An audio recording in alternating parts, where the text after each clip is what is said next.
Howdy there once again, YouTube. My name is Ben Ferraiuolo, and I am an amateur seismologist who would love to make a career out of it someday. I still have a lot to learn, but I have already learned a lot, especially thanks to seismic analysis programs that have taught me a lot about how seismic events work. Now, please forgive me if I sound a little nasally right now. I am still getting over that same cold that I talked about in my most recent video. It's a pretty strong one, guys. Pretty strong. The strongest one I've had in years, so still getting over it. Please like, share, subscribe, and visit my website if you wish. A link is posted on screen here, and you can find the actual link in the description box below right under my email address. My website is constantly changing and being added to, and there is already a lot of goodies on different pages that I bet you would like. One of them is the Steamboat 2018 page under the Seismic Events drop-down menu. This will show you the seismic plots and helicorders for every steamboat eruption since it started reactivating in March of 2018. Oh, looks like Old Faithful is erupting right now. Perfect timing. Perfect timing. Also, please go check out Scott's new channel, called the NW Geology Guy. There's also a link to his channel in the description box below. He has talked about some really cool stuff, so go help his channel grow. Now, in this video, I will very quickly talk about the recent earthquakes that occurred in Colorado, and whether or not they are connected to the Colorado Volcano. Wait a second. Did I really just say what I think I said? Yes, guys, there is a volcano in Colorado, and it is a strange one. It is called Dotsero, or Dotsero? Please let me know. I don't know which way to call it. Is it Dotsero or Dotsero? From now on, I'm just going to call it Dotsero. It is currently not monitored, but there are a few seismic stations in the area, and the area just to the west has been seeing some seismicity as of late. Could there be a connection? I'm unsure about that now, but I will be studying and monitoring the area very closely over the next few months. But before I get into that, check this out, guys. We do have some earthquakes. There was recently a large magnitude 4.4 earthquake in Tennessee. Wow, this is a weird location for a magnitude 4.4, but I bet they do occur here every now and then. There were also a few aftershocks. Let me zoom in here for a second. All right, let me pan this over. So there are a total of 7 associated with the 4.4. The 4.4 started it off at 9:14 UTC, December 12th, 2018, at 9.0 kilometers in depth. Then there's a 3.0 aftershock at 5.1 kilometers in depth, a 1.9 aftershock, 6.7 kilometers in depth, a 2.1, a 1.8, a 1.7, and another 1.8. So that is very interesting, guys. Now let's check out the event page just real quick. Let's click here. And here we are at the event page for the magnitude 4.4 that just occurred in Tennessee. Now, over 8,618 people reported feeling this to USGS as of 12:06 p.m. Pacific Time, December 12, 2018. Remember, this number is only the number of people that reported it to USGS. Now, this was quite a large earthquake, guys, for this area, and it was felt a large distance away. And real quick, why isn't that working? There we go. There's the moment tensor, real quick. Tectonic summary. The December 12, 2018, 9:14 UTC Tennessee earthquake occurred in the eastern Tennessee seismic zone. The ETSZ extends across eastern Tennessee and northwestern Georgia into northeastern Alabama. It is one of the most active earthquake areas in the southeast. Although the zone is not known to have had a large earthquake, a few earthquakes in the zone have caused slight damage. Earthquakes too small to cause damage are felt about once a year.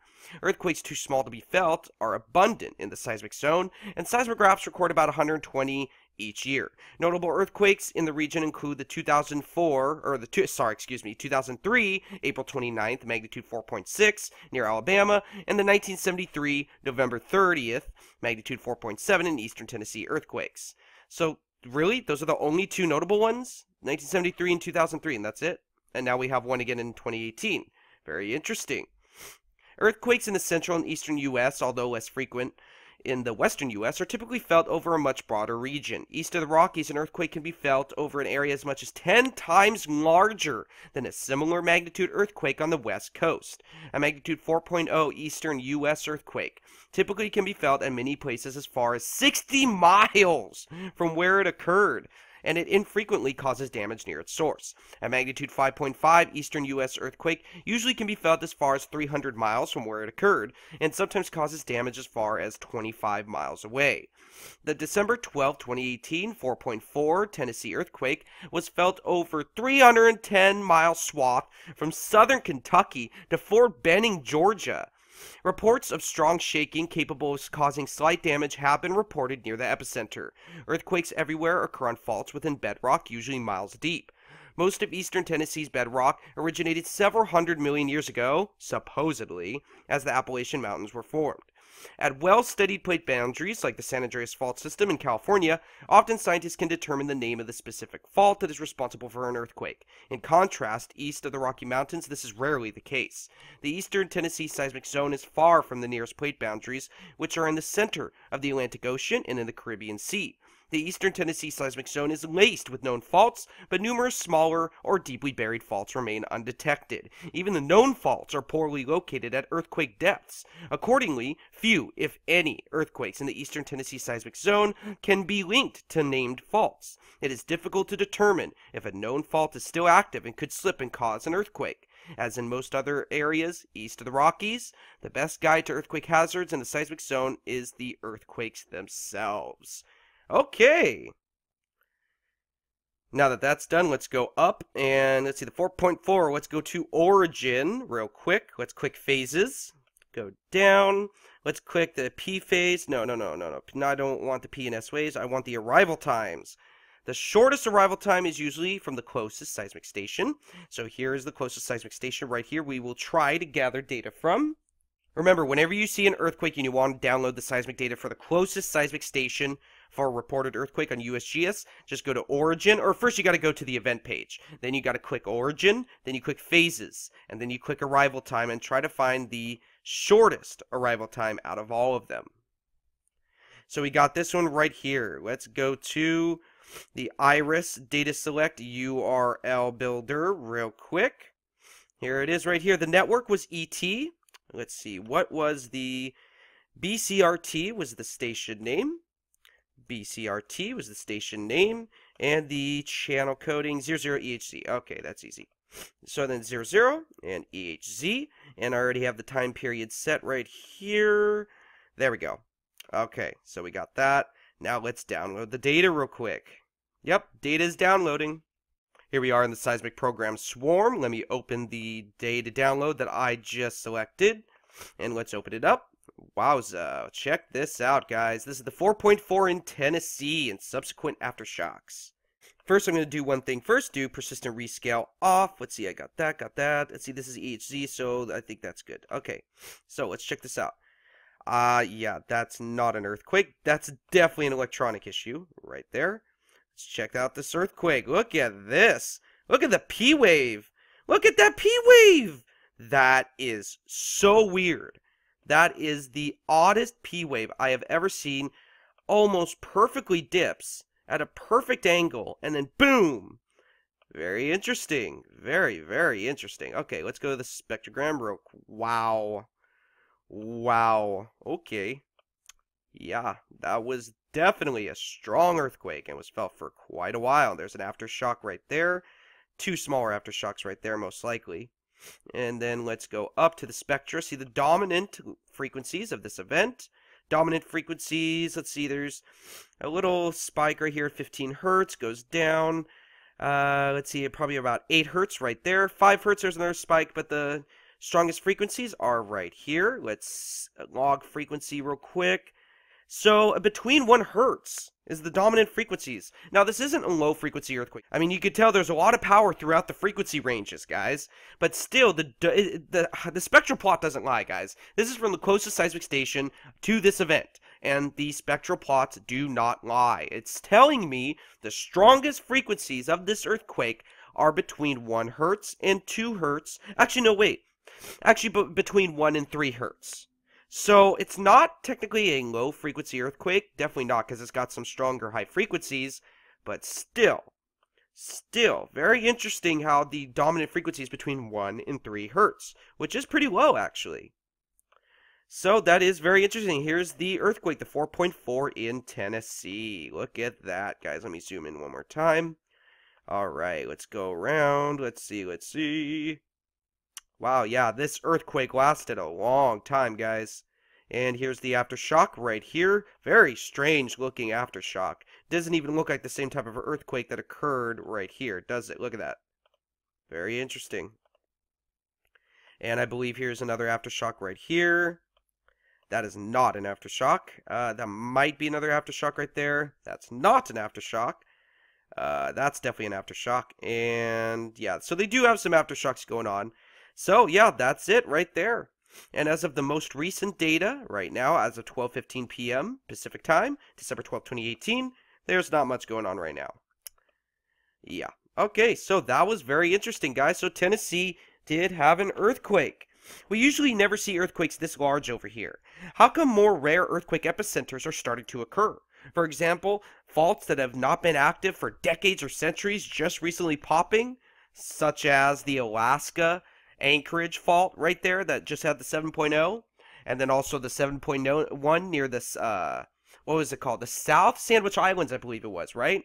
I almost said the South Georgia Islands, but I think it's the South Sandwich Islands that 7.1 occurred recently. Could there be a bigger earthquake approaching, or was this it for the area? We will monitor it closely. And remember, the professionals say they know almost nothing about the fault system down there. So let's move on to the main reason I am making this video. Here we are at a volcano on volcanoes.usgs.gov, and you'll understand why I'm talking about this in just a second. You can see this is called Dotsero, or Dotsero. I'm going to call it Dotsero until I find out how to actually say it.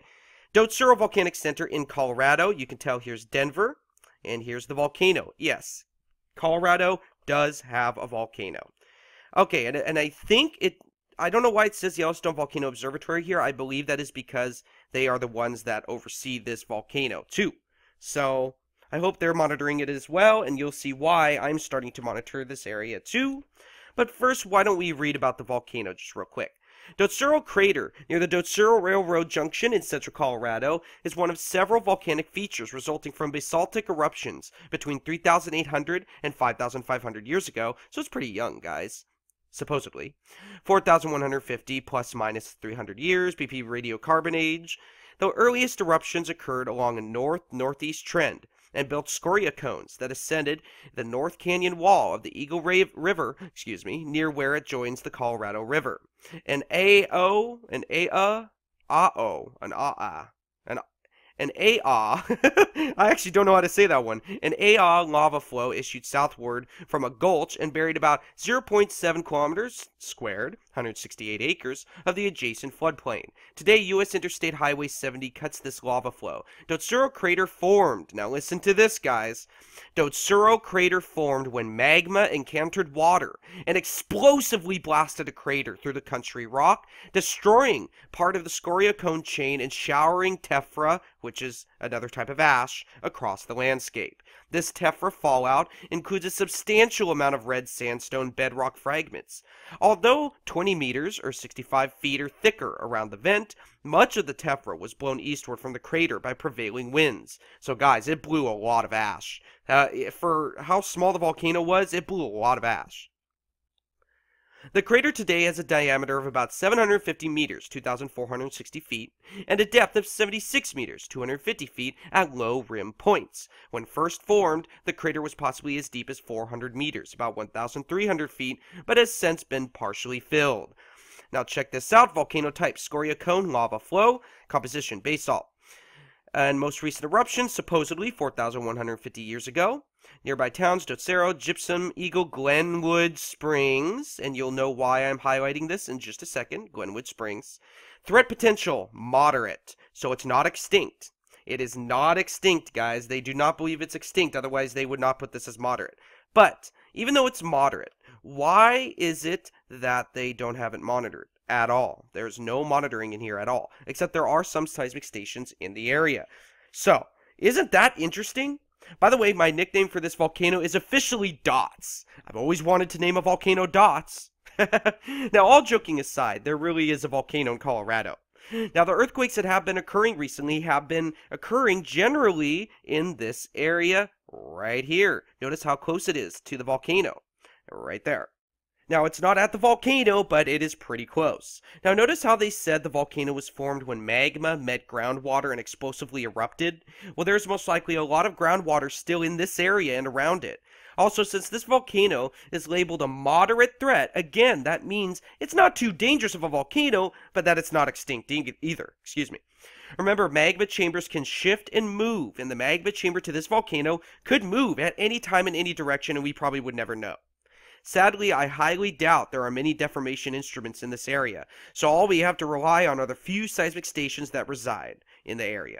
However, I do believe if enough magma meets enough groundwater again, that it could form another Dotsero, or however you say it. I'm just going to call it Dots. From now on in the video, if you hear me say the word Dots, I'm referring to this volcano.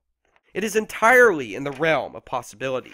It could even occur with little to no warning, but there probably would be an increase in seismicity, at least slightly, first, with most likely many more than just 6 earthquakes in 1 year. So there really is no danger right now, however, that could change in the blink of an eye, excuse me. Now, there were 6 earthquakes in the past year. I will show you that in just a second. Here we are on Google Earth real quick. Now let's move and zoom in to Colorado. And zoom in once again. Let's see if I can find it. Oh my goodness, I think I can't find it. There's Glenwood Springs. Okay. So gypsum right here. So here is Dotsero. Dots. Sorry, I'm calling it Dots now. There it is, right here. Okay. Let's zoom in. Keep zooming in. So I believe this is the crater right here. It's not that big. It's really not that big, guys, but let's zoom out.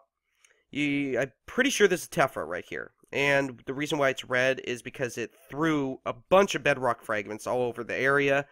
So it wasn't like a major eruption, you know, but it definitely nowadays would be pretty crazy if that happened again. So remember, right here is the volcano.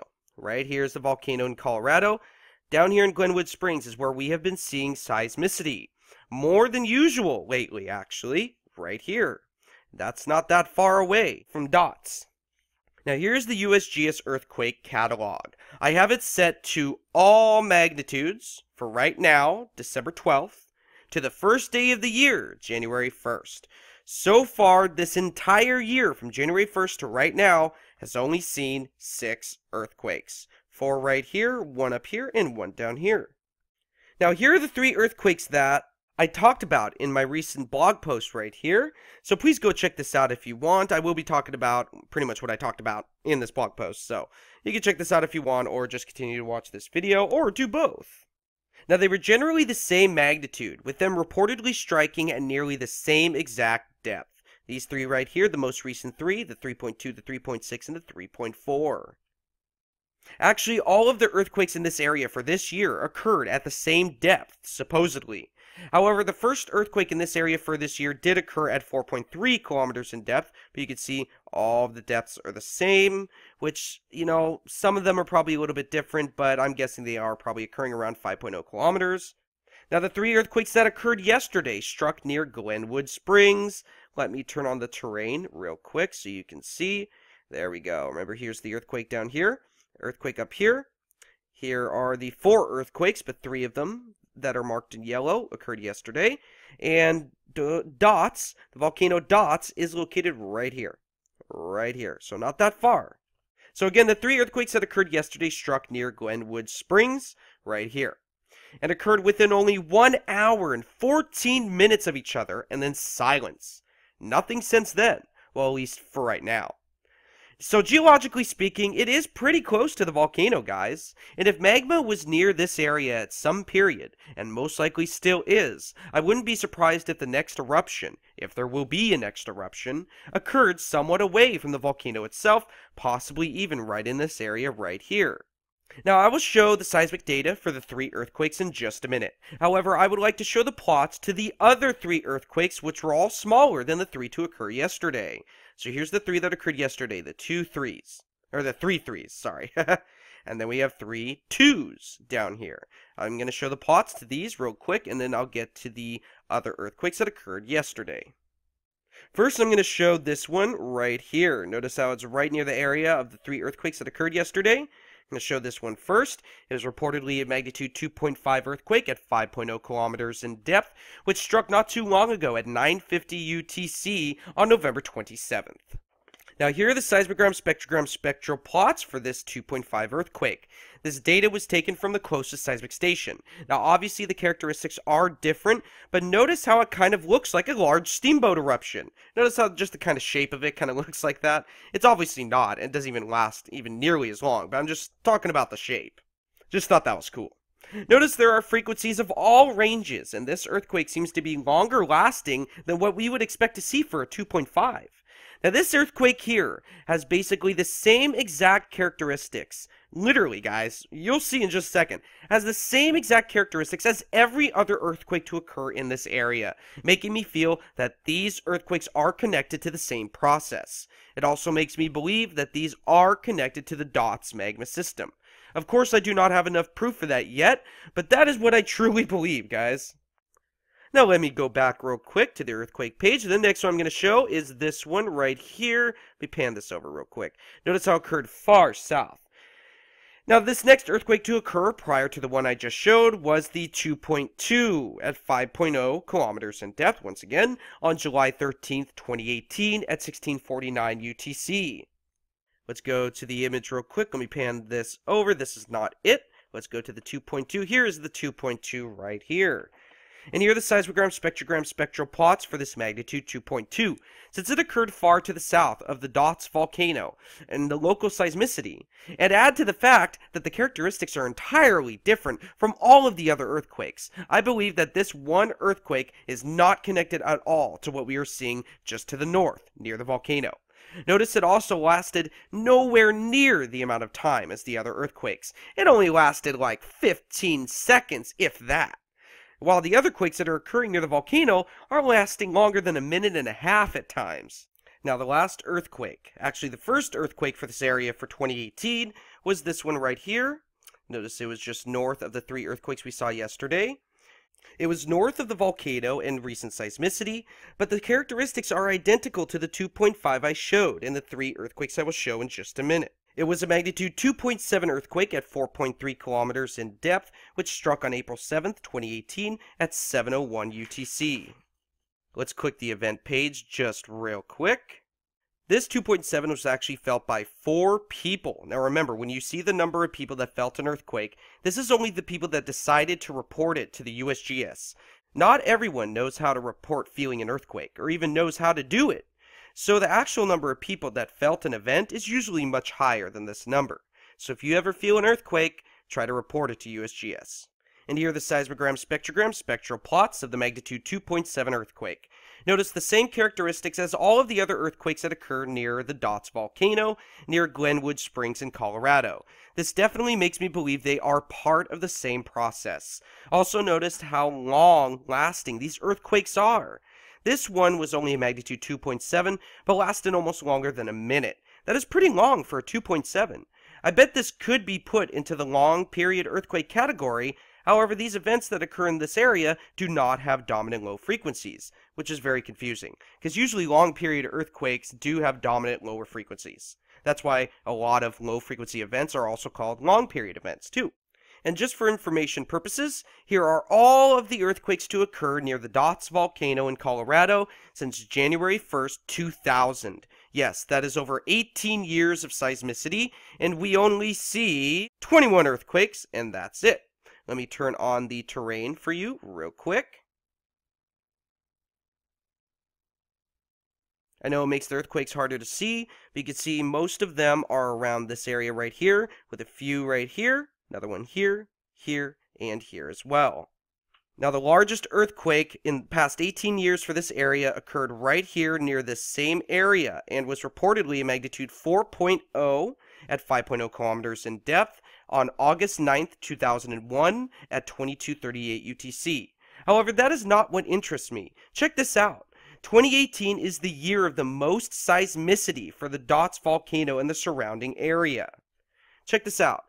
Let me count. So 1 earthquake for 2000, 1, 2, 3, 4 for 2001, 1 for 2003, 1 for 2004, 1 for 2006, 1 for 2009, Let's see, 2 in 2010, 1 in 2012. Let's see, 2 in 2016, 1 in 2017, and 1, 2, 3, 4, 5, 6 for 2018. So yeah, 2018 has definitely seen the highest seismicity. So what is going on? Could this be connected to unrest of the Dots magma system? It is highly unlikely anyone knows the extent of this volcano's plumbing, so there could be a lot of surprises. Remember, if it did erupt once, it could possibly do it again. Now let's get into the recent 3 earthquakes that occurred yesterday. Out of all of the earthquakes to occur since over 18 years ago, the 3 quakes yesterday occurred in the tightest time period of them all. They occurred in only about 1 hour and 14 minutes, making this the most intense seismicity for this area. Well, at least for the past 18 years. Now, before I look at the seismic data real quick, let's look at each of the earthquakes. Here's the most recent one, which was a 3.2 at 5.0 kilometers in depth. Let's look at how many people reported feeling this earthquake. So 4 people reported feeling this earthquake. Actually, probably many more people actually felt it. Let's go back real quick. Let's go to the 3.6. Now remember, these occurred in just 1 hour and 14 minutes of each other. The 3.6, also at 5.0 kilometers in depth, was felt by, drumroll please, 135 people reported feeling it. Wow. Okay, let's go back, and here's the 3.4. Let's check out how many people felt this 3.4 at 5.0 kilometers in depth. 33 people felt it. So, that's very interesting, guys. Now, let's dive into the seismic data real quick. Check out how the characteristics of these earthquakes are so identical. Here we are in the seismic program Swarm. I already have the channel loaded and ready to go. Now, remember, this is the closest seismic station to these events. The closest one, guys.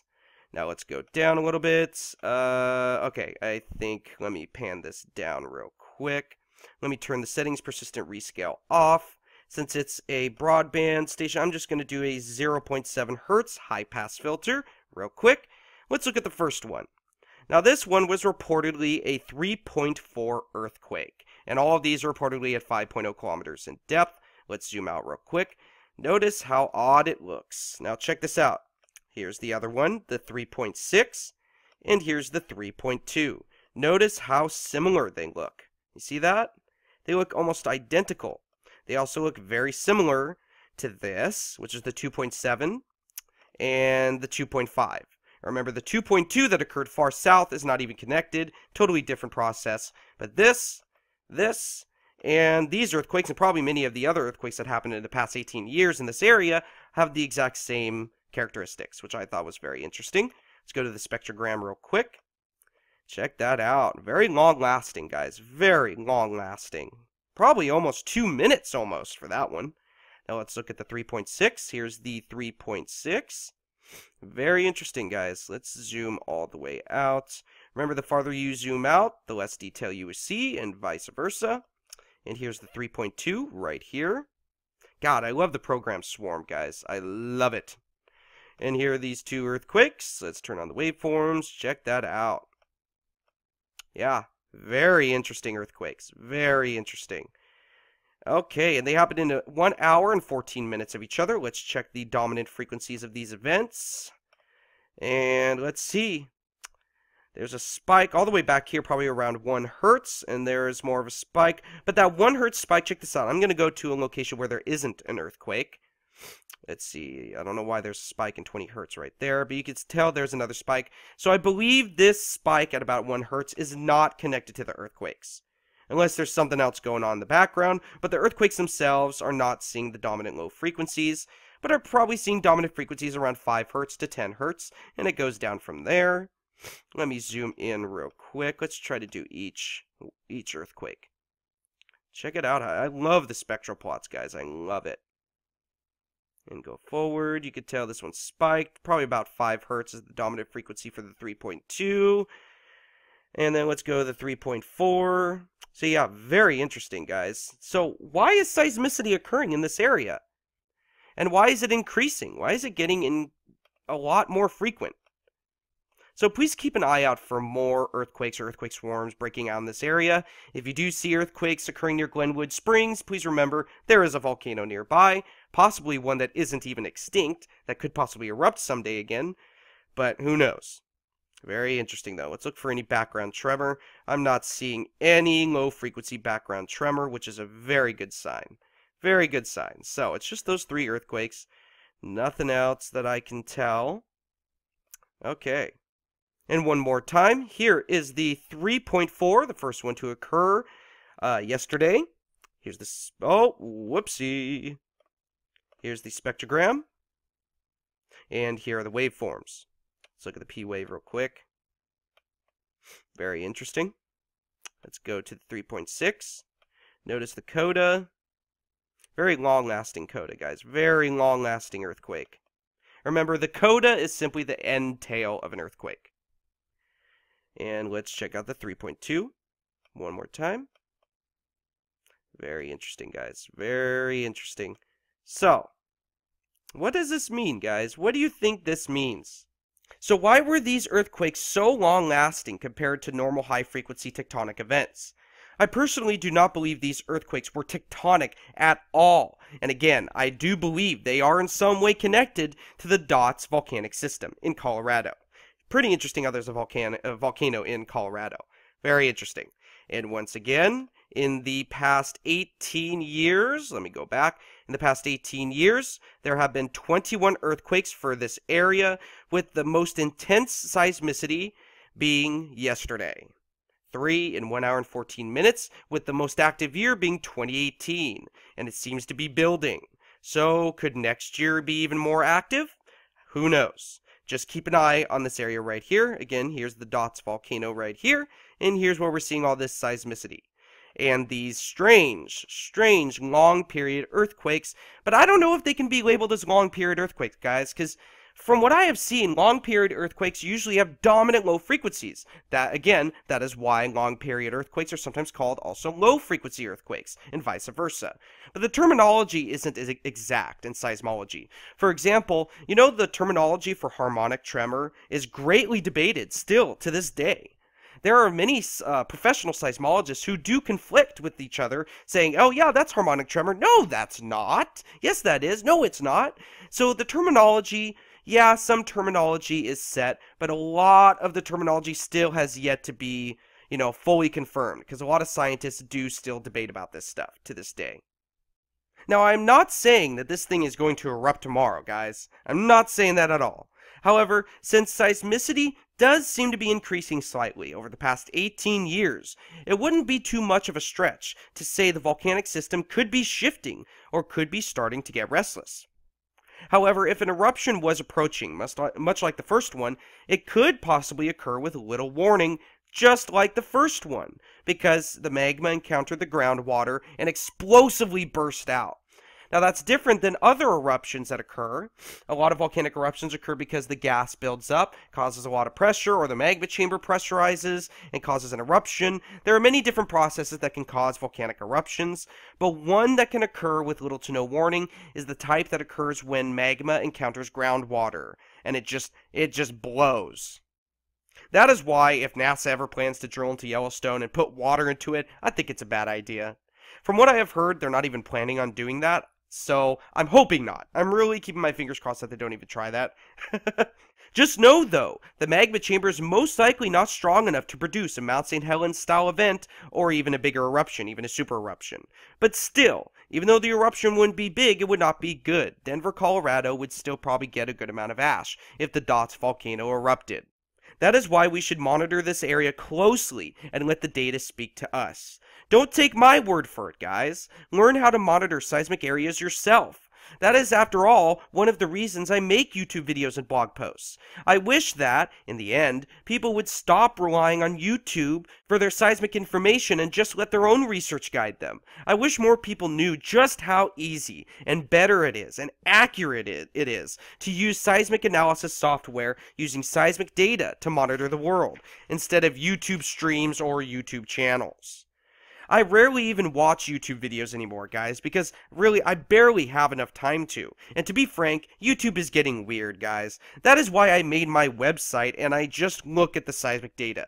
because I get all of my information straight from the earthquake catalogs and the seismic data, because data does not lie. I mean, people can report things incorrectly, and people can lie about them, but how can the data lie itself? It doesn't. That's why you should rely on the data only. Of course, you could watch YouTube videos, because I still do, and think about the theories that other people have and try to confirm them if you wish, but still, the data speaks for itself and should always be the #1 thing you listen to. And again, that is why I made my website.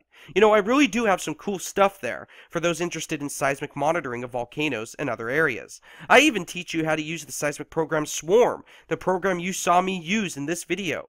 If you want to, head to the description box below and click the link to my website. It is right under my email address, and also don't forget to check Scott's new channel called the NW Geology Guy. So what do you think? Have you ever heard of a volcano in Colorado? Well, I didn't either until just recently. And USGS does not even think it's extinct because they have the threat level set to moderate. However, if they believe it is not extinct, why is the area not closely monitored with a good array of seismic instruments? That should be done regardless of the type of eruption it could produce. Why? Because magma has a mind of its own, and it can do some crazy things. Some geologists and seismologists are constrained by previous and historical eruptions. However, what if the biggest is ahead of us? And I'm not just talking about the Colorado volcano, guys. I'm talking about all volcanoes. Just because a volcano has never seen a major eruption doesn't mean that it won't happen. That is why I try to keep an open mind to everything, regardless of historical activity. And also, whenever you try to tell a seismologist, oh, could a new volcano be forming? They almost seem like it's impossible. But look at all the volcanoes. They haven't been here forever. They had to start somewhere, right? Well, how come we're not seeing volcanoes sprouting out of the ground anymore? It's got to happen someday, right? Someday there will be a volcano popping up in the United States that has never been there before. That's simply science. And that has to happen. That really has to happen. That's what's happened in history, so why isn't it happening anymore? Well, guess what? It will. When? Who knows? That is why I try to keep an open mind to everything regardless of historical activity. Just let the data speak for itself and read it without blinders on. That way you will never be deceived. I thank you for all your time, and please let me know what you think in the comments section below. I try to reply to as many comments as possible. You will know if your comment was read by me, because once I'm done reading a comment, I always give it a heart and love it. I know you probably shouldn't do that for every comment, but it helps me to keep track of which ones that I have read and which ones that I haven't. That helps especially when there are like 100 comments. So have a great day, guys, and I will be back soon. Remember to always check back to all pages on my website to see if new content was added. God bless and be safe. Remember, the truth is considered hate or fear to those who consider hate. Oh my god, look at that. Oh my god, that's hilarious. Holy crap, that's hilarious. It's waving too. Oh my god. Oh wow, that's funny. I wonder if those people made it. Oh, it's short. It's a shorty fatty. Oh, poor guy. Poor snowman. He's probably going to stay there forever, though. Yellowstone is very, very cold and probably will be cold for quite a while. So that snowman's probably going to be there for a long time. Okay, guys. Have a great day and be safe. Remember, the truth is considered hate or fear to those who hate or fear that specific truth. See you later, guys. Bye-bye, snowman.